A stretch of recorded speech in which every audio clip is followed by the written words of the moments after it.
Hello everyone, आप सब कैसे हैं? मैं उम्मीद करता हूं कि बहुत अच्छे होंगे और अपनी पढ़ाई को बहुत अच्छे से कर रहे होंगे। मैं Akash Kumar Bhadana ICT virtual classroom में आपका बहुत बहुत स्वागत करता हूं मेरे प्यारे बच्चों।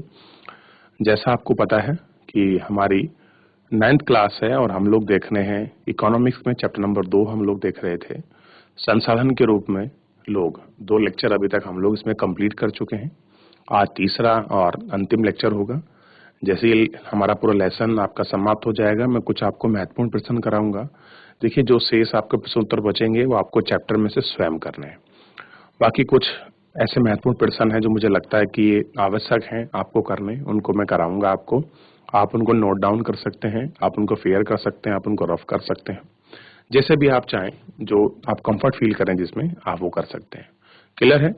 और अगर किसी भी इस जो हमने पूरा जो आपका लेसन पढ़ा है, इसमें कोई भी अगर प्रॉब्लम आती है, कोई चीज समझ नहीं आ रही है आपको, तो बच्चों आप लोग लाइव जुड़कर चैट के माध्यम से आप अपनी क्वेरी को, अपने प्रश्न को मुझसे पूछ सकते हैं, कोई भी स्कूल का कोई भी बच्चा। चलिए, तो हम चलते हैं सीधा डिजिटल बोर्ड की तरफ। देखिए, ध्यान दीजिए आप सबसे पहले तो, और इसमें हम लोग जो है बच्चों, हम कल यहाँ देख रहे थे, इस पूरे रूप में पढ़ रहे थे और यहाँ से हम लोग चैप्टर को शुरू करते हैं। इसके अतिरिक्त प्रारंभिक क्षेत्र में स्वरोजगार की एक विशेषता है। कह रहे जो प्रारंभिक स्थिति है उसमें स्वरोजगार की एक क्या है आपकी व्यवस्था है। ठीक है, यह आपको थोड़ा सा ध्यान रखना है। ठीक है, ये ध्यान रखिए। यद्यपि सभी लोगों की आवश्यक नहीं की, फिर भी पूरा परिवार खेतों में काम करता है। इस तरह कृषि क्षेत्र में प्रच्छन्न बेरोजगारी होती है। यानी कि एक कोई खेत है, उस खेत में 2 व्यक्ति की जरूरत है, लेकिन पूरा घर उसमें कार्य में लगा हुआ है, तो वो क्या है? प्रच्छन्न है। लेकिन जो भी उत्पादन होता है उसमें पूरे परिवार में हिस्सेदारी होती है। खेतों के काम में साझेदारी, उत्पादित फलों में हिस्सेदारी की धारणा ग्रामीण क्षेत्रों में बेरोजगारी की कठिनाई में कमी लाता है, लेकिन इसे परिवार की कमी नहीं होती और प्रत्येक परिवार से अधिशेष श्रमिक रोजगार की तलाश में गांव से शहरों की ओर प्रवास करते हैं। क्या करते हैं? शहर से गांवों की ओर आपका प्रवास करते हैं। आइए उपरोक्त 3 क्षेत्रों में रोजगार के परिदृश्य की चर्चा करें। कृषि का सबसे अधिक शोषण करने वाला अर्थव्यवस्था का क्षेत्रीय कृषि है। पिछले वर्षों में पूर्व चर्चित प्रच्छन्न बेरोजगारी के कारण कृषि पर जनसंख्या की निर्भरता में कुछ कमी आई है। कह रहे जो आपकी कृषि है, उस कृषि की जनसंख्या में आपका निर्भरता में कुछ कमी आई है। कृषि अधिशेष श्रम का कुछ भाग द्वितीय या तृतीय क्षेत्रों में चलाया गया है। भारत द्वितीय क्षेत्र में छोटे पैमाने पर होने वाले बीज निर्माण में श्रम का सबसे अधिक अभिशोषण है। कह रहे बीज निर्माण का सबसे अधिक शोषण है। तृतीय क्षेत्र में जैव प्रौद्योगिकी, सूचना प्रौद्योगिकी आदि सरखी विभिन्न आपके सेवाएं सामने आती है। कह रहे आप लोग देखेंगे जो आपका टर्सरी क्षेत्र है और खास करके इसमें जो बायो आपको टेक्नोलॉजी है और जो आपकी इंफॉर्मेशन टेक्नोलॉजी है, उसमें आप देखेंगे कि नई नई जो आपकी सर्विसेज हैं वो हमारे सामने निकल कर आ रही हैं। अब देखिए, जितनी भी आपकी दवाई बनती हैं, नए नए आपके मेडिसिन आती हैं, नए नए आविष्कार हो रहे हैं, ये सब बायोटेक का ही क्या है बच्चों? आपका कमाल है। क्या इसका? बायोटेक का। इंफॉर्मेशन टेक्नोलॉजी में देखिए, सूचना के संचार में पहले एक टाइम था कि हम लोग रेड लाइन से हम आपका बात करते थे, फिर उसके बाद मोबाइल का जमाना आया, फिर उसके बाद आपके इंटरनेट का जमाना आया। आज देखिए, आज कितने सारे ऐसे माध्यम है सोशल मीडिया के माध्यम से जो हम एक दूसरे से संवाद कर सकते हैं। कितने सारे ऐसे आप ये समझ लीजिए आपके एप्लीकेशंस, ऐप हैं कि जिनके माध्यम से हम लोग आज बात करते हैं, हम पढ़ सकते हैं। और यही एक टेक्नोलॉजी का प्रसार है कि मैं आपको वर्चुअल के माध्यम से पढ़ा रहा हूँ। ठीक है, मैं आपको अपने स्टूडियो से पढ़ाता हूँ, आप अपनी क्लासों में लाइव पढ़ते हैं, तो ये भी एक टेक्नोलॉजी का एक विस्तार है। क्लियर है कि एक साथ कितने सारे स्कूल के कितने सारे बच्चे बैठ के पढ़ते हैं। तो ये तकनीकी के विकास और प्रौद्योगिकी के विकास, और ये क्या है? थर्ड सेक्टर है, यानी कि सर्विस सेक्टर है। मैं आपको सेवा दे रहा हूँ। सेवा देने का मतलब मैं आपको कुछ मैं कुछ आपको सर्विस दे रहा हूँ, काम कर रहा हूँ, मैं आपको पढ़ा रहा हूँ, आप उस तक प्राप्त हो रही है मेरी पढ़ाई, ये सर्विस है। क्लियर है बच्चों? इसको देखिए। आइए यह जाने की एक कहानी पढ़ें कि कैसे लोग अपने गांव की अर्थव्यवस्था के लिए संपत्ति बनाते जाते हैं। कह रहे हैं हम पढ़ते हैं कि गांव का जो एक लोग है वो कैसे अपने लोगों के लिए जो आपके संपत्ति है वो बनाते जाते हैं। ये इसके विषय में देखते हैं। एक गांव की कहानी। कह रहे कि जो गांव है उसकी कहानी है। एक गांव था जिसमें अनेक परिवार रहते थे। प्रत्येक परिवार इतना उपज लेता था कि ये उससे उसके सदस्य खा पी सके। आप कह रहे हैं कि एक गांव में एक परिवार था, वो केवल क्या करता था, तो इतनी उपज करता था जिससे कि क्या हो जाए कि उसके परिवार का जो खाना पीना है वो आपका चल सके, वो उसको क्या कर सके, अपना देख सके। ठीक। परिवार के सदस्य अपने कपड़े बुनते, अपने बच्चों को पढ़ाते, इस तरह के परिवार अपनी आवश्यकताओं की स्वयं पूर्ति करते। इसमें से एक परिवार ने अपने एक बेटे को कृषि महाविद्यालय में भेजने का फैसला किया। इस परिवार के एक बच्चे ने क्या फैसला किया कि हम क्या करेंगे, अपने एक बच्चे को कहाँ पढ़ाएंगे, जो एग्रीकल्चर के जो आपके विश्वविद्यालय होते हैं, महाविद्यालय होते हैं, उनमें पढ़ाने का फैसला। लड़के को निकट के एक कृषि महाविद्यालय में प्रवेश मिल गया। कुछ समय पश्चात वह कृषि इंजीनियरिंग में योग्यता प्राप्त कर गांव लौट आया। वह इतना सृजनात्मक निकला, यानी कि वह चीजों को बनाने वाला निकला, कि उसने एक उन्नत किस्म के हल का नमूना ढूंढ लिया। एक उन्नत मतलब अच्छा किस्म का, यानी कि पैटर्न तरीका ढूंढ लिया जिससे गेहूं की उपज में वृद्धि हो। इस तरह गांव में एग्रो इंजीनियरिंग का एक नया काम सर्जित हो गया। वह उसकी पूर्ति हुई। गांव के उस परिवार ने अपनी अधिशेष फसल निकट के गांव में बेच दी। उन्होंने उनसे अच्छा लाभ हुआ जिससे वह आपस में बांट लिया गया। इस सफलता से प्रेरित होकर कुछ समय पश्चात गांव के सभी परिवारों ने एक बैठक की। वे अपने बच्चों के लिए बेहतर भविष्य चाह रहे थे। उनके पंचायत से गांव में ही एक स्कूल खोलने का अनुरोध किया गया। उन्होंने पंचायत को विश्वास दिलाया कि वे सभी अपने बच्चों को स्कूल भेजेंगे। पंचायत ने सरकार की मदद से एक स्कूल खोला। निकट के कस्बे से शिक्षक की नियुक्ति की गई। इस गांव में सभी बच्चे स्कूल जाने लगे। कुछ समय पश्चात गांव के एक ही परिवार ने अपने एक लड़के की सिलाई का प्रशिक्षण लिया। वह अब गांव के सभी लोगों के लिए कपड़े सिलने लगी, क्योंकि अब सभी लोग अच्छे ढंग से सिले कपड़े पहनना चाहते थे। इस तरह दर्जी का एक नया काम सर्जित हुआ, जिसका एक और सकारात्मक प्रभाव हुआ। किसानों को कपड़े खरीदने के लिए दूर जाने की में समय अब आपका बचने लगा। किसान खेतों में अधिक समय लगाते थे, इसलिए उपज बढ़ गई। यह समृद्धि से प्रारंभ हुआ। किसानों के पास उपभोग से अधिक वस्तुएं थी। अब वे अपने उत्पादन उन लोगों को बेच सकते थे जो गांव में बाजार में आते हैं। समय के साथ गांव में वहां प्रारंभ हुए नए काम का औपचारिक रूप से कोई असर नहीं था। शिक्षक, दर्जी, एग्रो इंजीनियरिंग तथा कई तरह के लोग परिपूर्ण हो गए। एक ही साधारण गांव की कहानी थी जहां मानव पूंजी के उठते स्तर जटिल और आधुनिक आर्थिक क्रियाकलापों के स्थल के रूप में आपका विकसित हुआ। तो इस तरह से पूरे गांव में आप लोग देख सकते हैं कि जब गांव में कोई एक व्यक्ति भी अगर पढ़ लेता है तो उसके परिवार को, उसके घर को, उसके समाज को, उसके देश को प्रत्यक्ष और अप्रत्यक्ष रूप से क्या मिलता है, आपका लाभ मिलता है।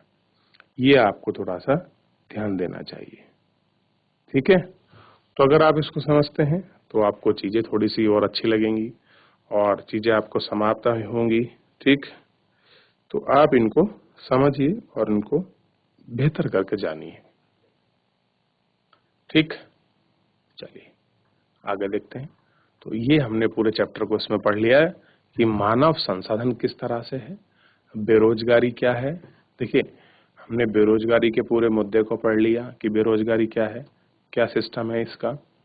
फिर बेरोजगारी के साथ साथ हमने जो है आपका स्वास्थ्य संबंधित जो आपकी चीजें थी, हमने उन पे अपनी जांच जो है साझा की, उसके विषय में पढ़ा। मृत्यु दर, जीवन प्रत्याशा के विषय में पढ़ा।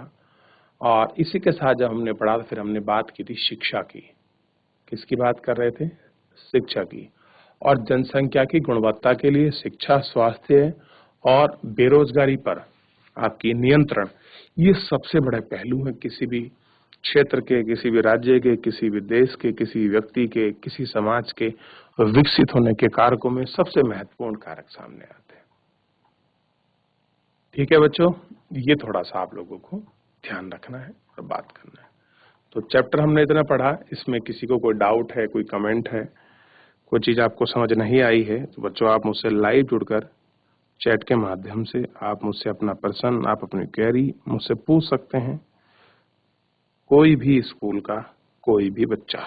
चलिए थोड़ा ध्यान दीजिए, हम कुछ महत्वपूर्ण चीजों को देखते हैं और मैं ये चीज आपसे उम्मीद रखता हूं कि ये सारी चीजें आपको पता हों और आप, क्योंकि आप 9th क्लास में हैं तो इनकी जानकारी होना एक स्वाभाविक होना चाहिए थोड़ा सा।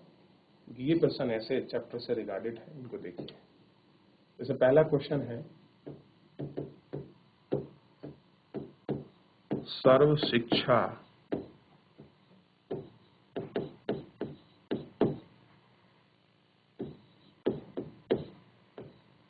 अभियान क्या है? ध्यान दीजिए, सर्व शिक्षा अभियान क्या है? यह एक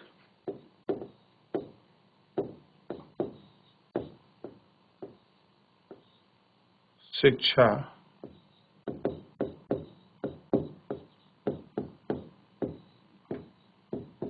अभियान है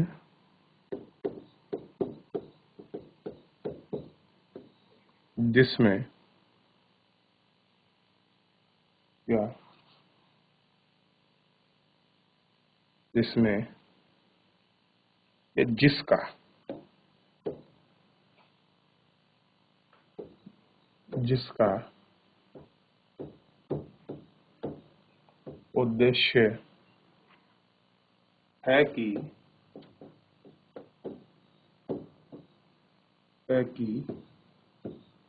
2010 तक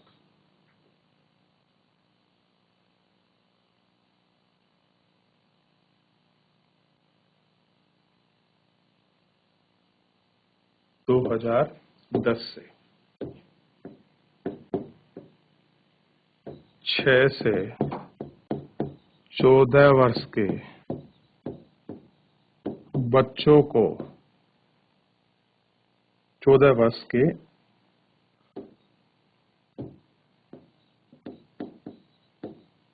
आयु वर्ग के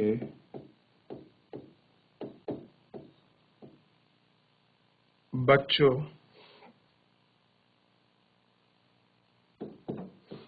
को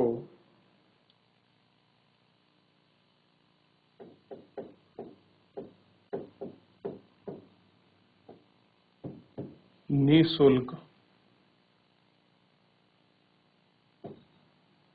और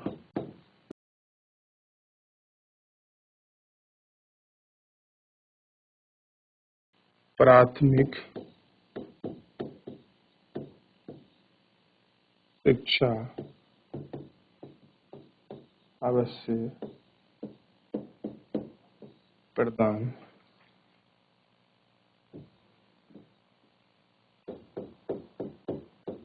की जाए। इसको लिखिए, फिर आगे बढ़ें। अगले प्रश्न,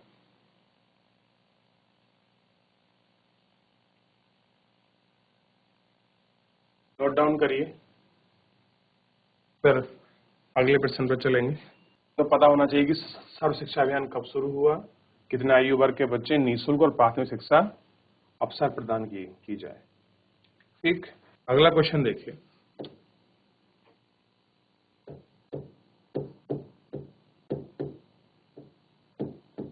शिशु मृत्यु दर को कैसे घटाया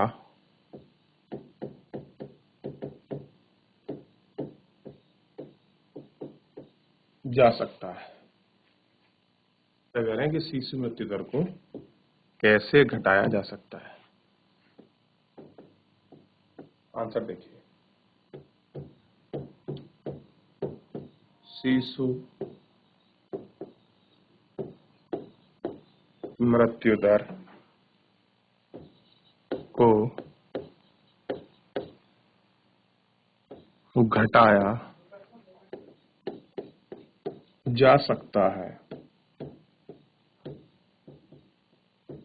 घटाया जा सकता है। कैसे कर सकते हैं कि निम्न कारणों से, के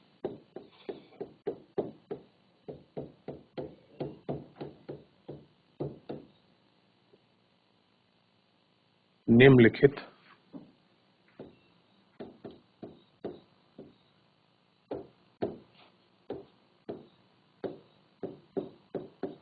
कारण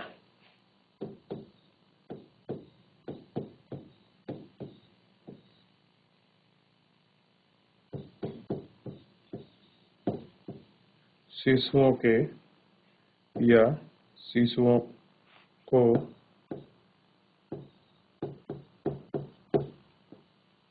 संक्रमण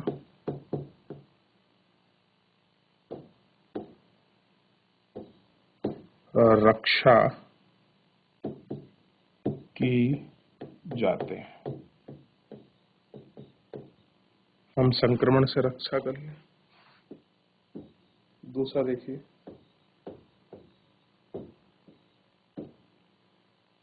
बच्चे के लिए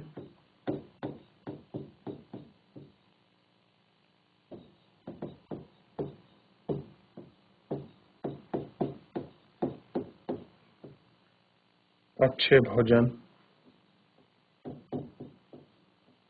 और पोषण की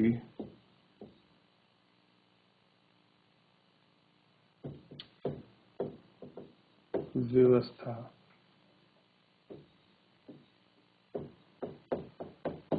की जानी चाहिए। लिखिए, मैं आगे भी हैं कुछ इसके कारण, उससे और लिख ले। चलिए नीचे लिख देता हूँ तीसरा नंबर।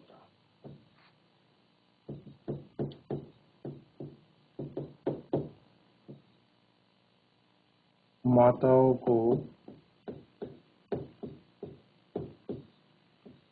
शिशु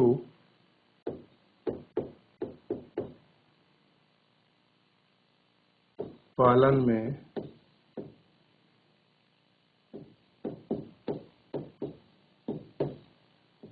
प्रशिक्षित करना चाहिए। इसको लिख लीजिए। आगे देखिए, अगला प्रश्न है,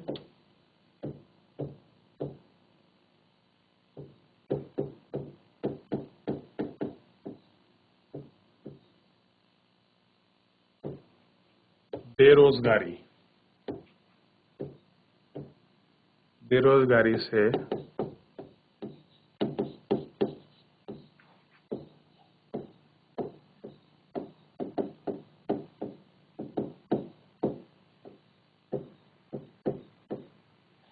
आप क्या समझते हैं? देखिए,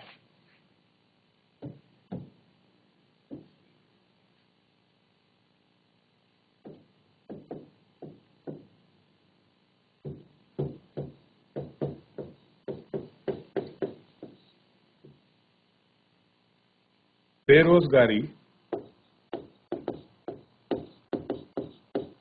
उस समय विद्यमान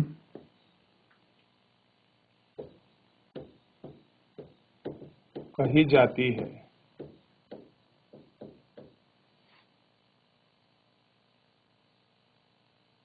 जब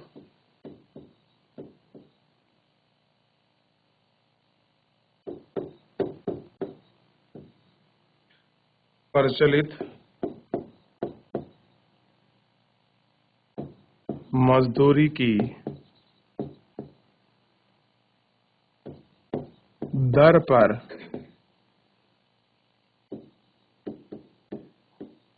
काम करने की या करने के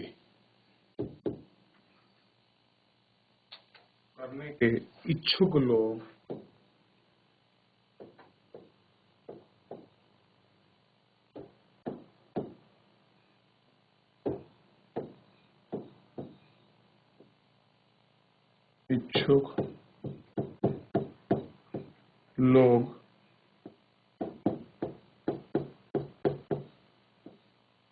रोजगार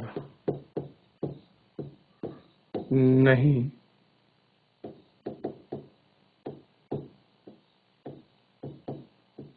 पा सकते। लिखिए, ये ध्यान रखना बच्चों, मैं थोड़ा सा दूरी ना इस तरह से बना देता हूं। अगला प्रश्न है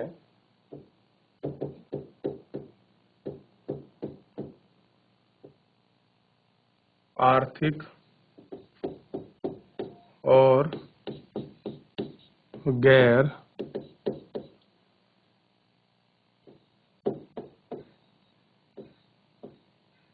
आर्थिक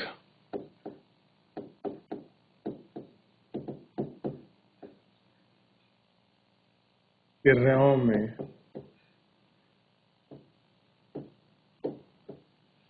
क्या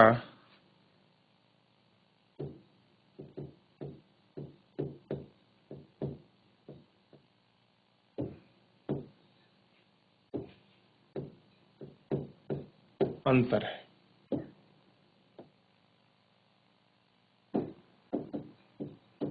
देखिए, थोड़ा देखिएगा। धन या आय कमाने के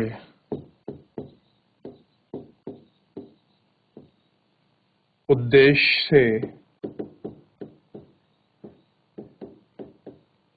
की गई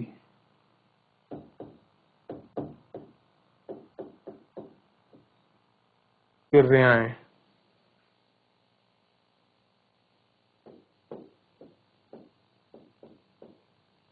कहते हैं। इसके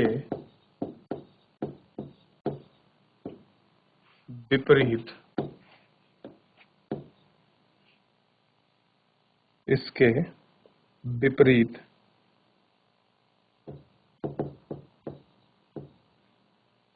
अन्य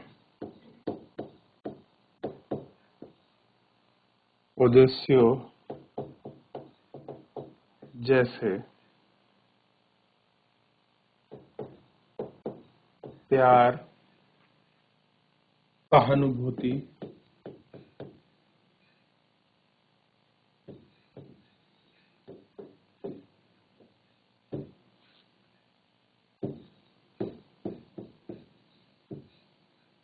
कर्तव्य,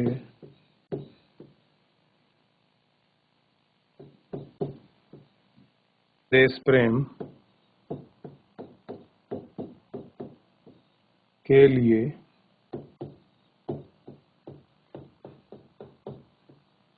की जाने वाली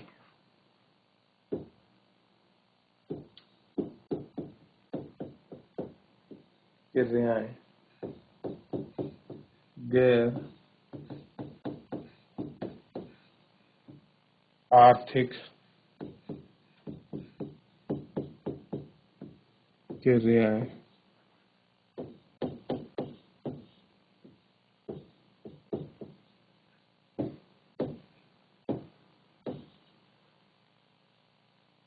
कहलाती। हो गया? चलिए ध्यान दीजिए। तो बच्चों, आज के इस लेक्चर के अंतर्गत हमने अपने चैप्टर को अच्छे से समाप्त किया और कुछ महत्वपूर्ण क्वेश्चन को हम लोग आपका कर रहे थे, जो हमने आपका चैप्टर के अंदर से बनाए थे, जो आपके बुक में प्रश्न उत्तर थे उनसे अलग। थोड़ा सा आप इनको अच्छे से कॉपी करिए और इनको रिवीजन करिए, क्योंकि ऐसे प्रश्न भी आपकी परीक्षा में बन सकते हैं और आपके लिए बड़े महत्वपूर्ण हैं। तो ऐसे प्रश्न उत्तरों को मैंने कराया, बाकी कल को शेष देखेंगे। आज के लिए इतना ही। तब तक अपना ध्यान रखिए, स्वस्थ रहिए, अपनी पढ़ाई को बहुत अच्छे से करते रहिए और मुझसे जुड़ने के लिए आपका बहुत बहुत धन्यवाद।